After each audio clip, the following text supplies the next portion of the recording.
गोंयकारांनी गोंयभर गोकुळाष्टम मनयली. कृष्णाच्या जल्मदिसा निमतान घराघरांनी रातच्या वेळार कृष्णाची पुजा जाली.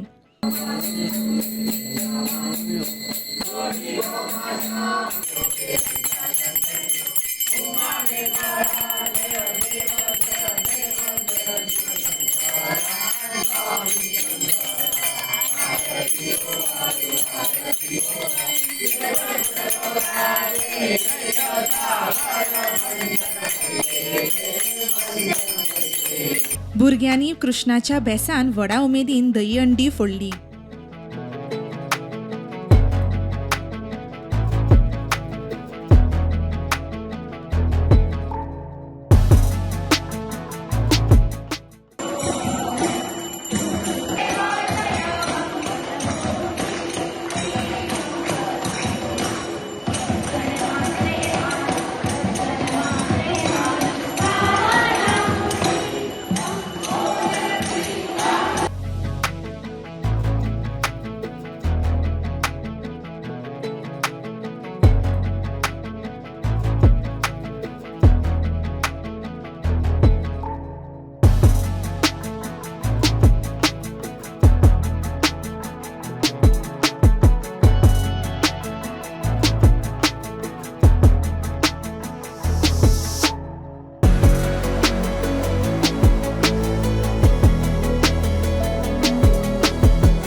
Bureau report prudent.